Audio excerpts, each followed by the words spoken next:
My name is Arthur Pendleton, and my life was unremarkable until the day I found it.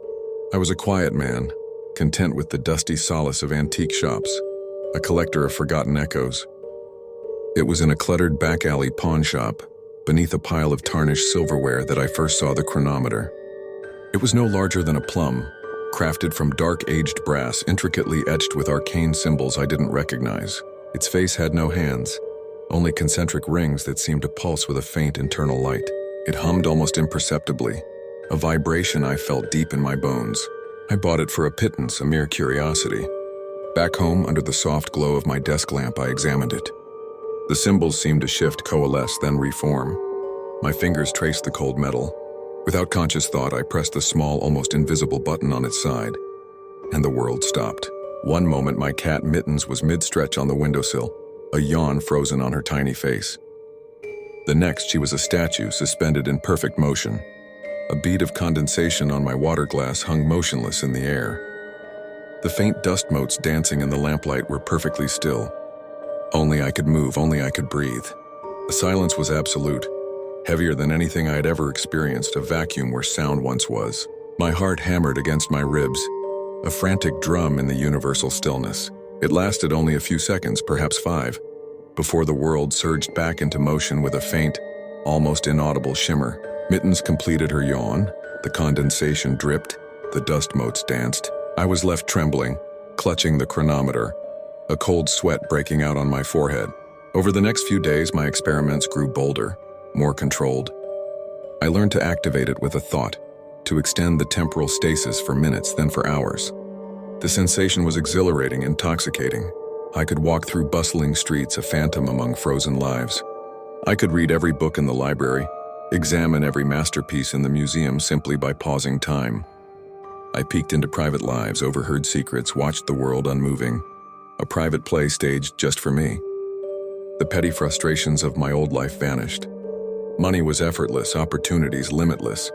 I was master of my own universe, a god among mortals.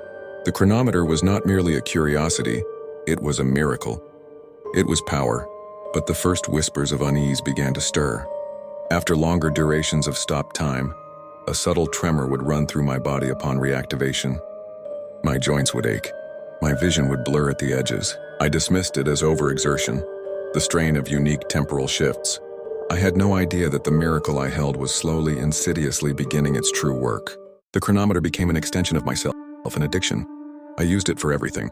To avoid traffic, to win arguments before they began, to savor a fleeting moment of beauty for an eternity. The world, when moving, felt dull, sluggish, almost irritating. The true vibrancy was in the stillness, in the infinite possibilities of frozen time.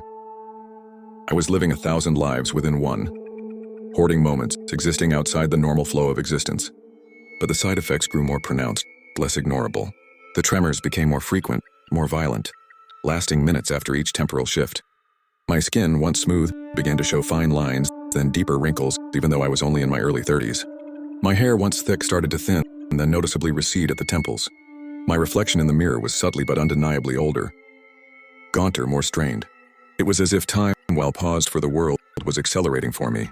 The silence of stopped time also began to feel less absolute. At first, it was merely the absence of sound. Then a faint, high-pitched whine would permeate the stillness, like distant, unbearable static. And then I started to see them, dot figures, shadowy, indistinct forms at the very edge of my vision, flitting past frozen pedestrians, moving with a jerky, unnatural gait. They were always just out of focus, just beyond my clear sight, like distortions in the fabric of the stopped world. They never seemed to notice me, merely passing through the frozen tableau, their forms shimmering like heat haze. A chilling thought took root.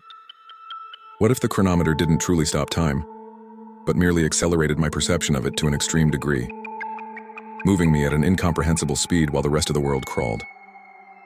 What if those shadowy figures were not distortions, but other beings, also moving at this terrifying hyperspeed, existing in the slivers of stopped time, unnoticed by the slow-moving world? The power I wielded felt less like mastery and more like a terrifying vulnerability. The miracle was revealing its sinister cost. If this terrifying twist on a classic power has already mesmerized you, make sure to hit that like button right now. The realization was a punch to the gut. The chronometer was not a gift, but a parasitic siphon. It wasn't granting me power. It was consuming my life force, accelerating my personal timeline while the world remained blissfully unaware. The aging, the tremors, the constant fatigue, they were the symptoms of a body being rapidly consumed, burned through by an unnatural temporal distortion. And the shadowy figures, they were the terrifying proof that I wasn't alone in this accelerated reality. They were the chronometer's other victims perhaps, or perhaps something drawn to the disruption, predators in the temporal void. Panic began to set in. I tried to stop using it, to put it away, to break free from its insidious grip. But the addiction was too strong.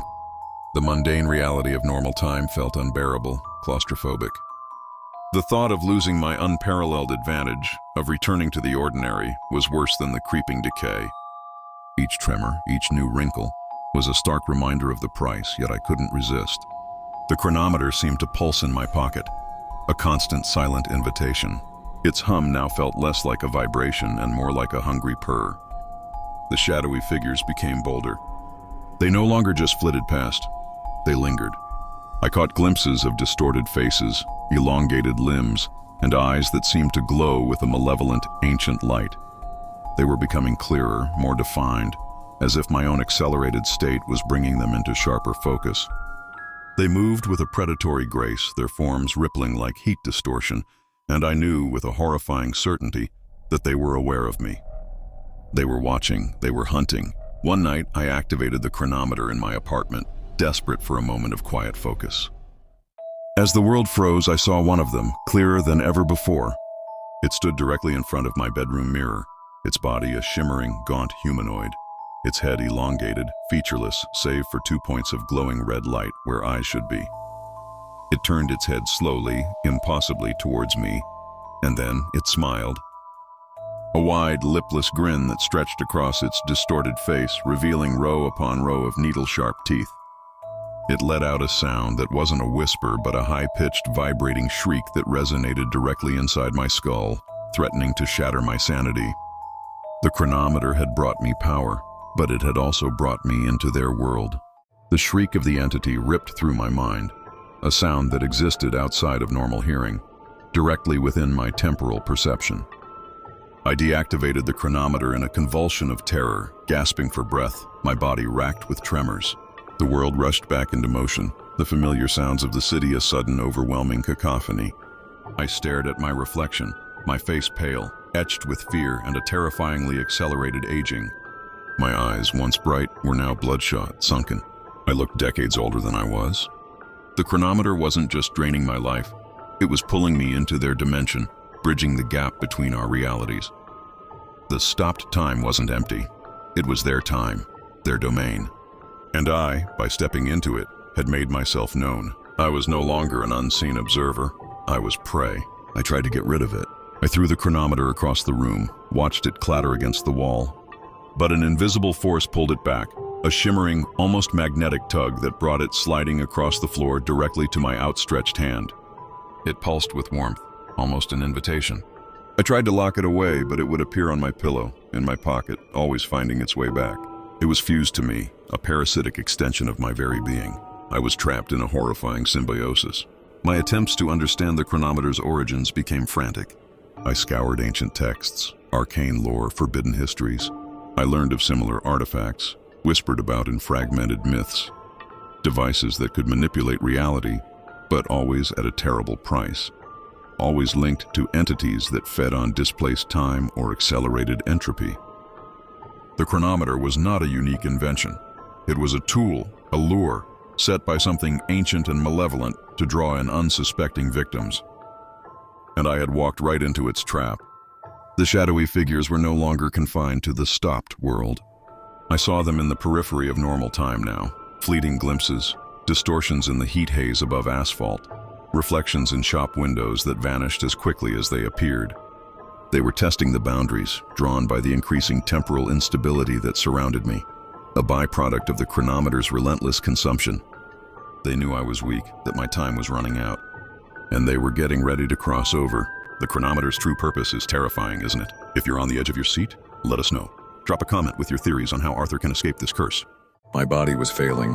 My once robust frame was now frail, my hair almost entirely gone, my skin thin and papery. I coughed constantly, tasted blood, and my heart beat with a frantic, irregular rhythm. Every use of the chronometer exacted a greater toll. Yet the entities were closer, more present, the temptation to escape into their stopped world, even for a moment, an irresistible siren song. I knew the end was coming. The chronometer was almost done with me. One final desperate plan formed in my decaying mind. If I couldn't get rid of it, if I couldn't stop using it, I would use it to destroy myself and perhaps take the chronometer and those entities with me. I found an old abandoned factory on the outskirts of the city, a place of crumbling concrete and rusted metal, long forgotten by the world. It was perfect, a place where time had already started to decay. I went there on the darkest night, the chronometer humming its hungry song in my pocket. The shadowy figures were almost visible in the normal world now, their forms like distortions in the moonlight, twitching at the edges of my vision. They were waiting, they were eager. Inside the factory, the air was thick with dust and the stench of decay. I activated the chronometer one last time, pushing its power to the absolute limit, holding the button down, forcing myself into the deepest, most terrifying temporal acceleration I had ever experienced.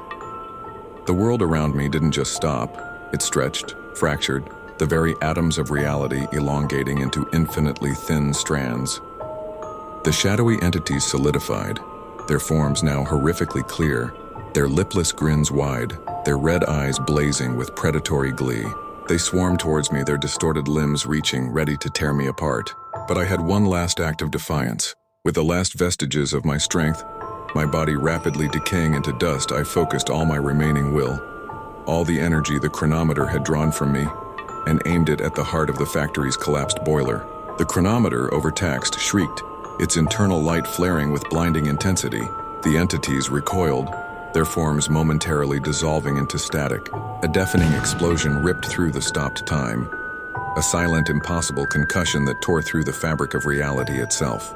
The factory buckled, twisted, and then imploded inward, a maelstrom of metal and concrete reduced to nothing. The chronometer, overwhelmed, shattered in my hand, its fragments dissipating into fine dust, taking my rapidly decaying body with it. The world, with a faint, almost imperceptible shimmer, surged back into normal time. The factory was gone, replaced by a deep smoking crater. No one ever found my remains or the chronometers, but sometimes late at night in the abandoned places, people whisper of shadows that dance in the periphery of vision, and a faint, high-pitched whine that echoes from nowhere, as if time itself is still weeping for the cost of its manipulation. The chronometer was destroyed, but its curse and the entities it attracted may have simply found a new hunting ground. If this mind-bending tale of power, decay, and the terrifying cost of playing with time left you speechless, make sure to hit that like button and leave a comment below sharing your thoughts. What would you do if you found a device that could stop time? And if you haven't already, subscribe to Story Shock.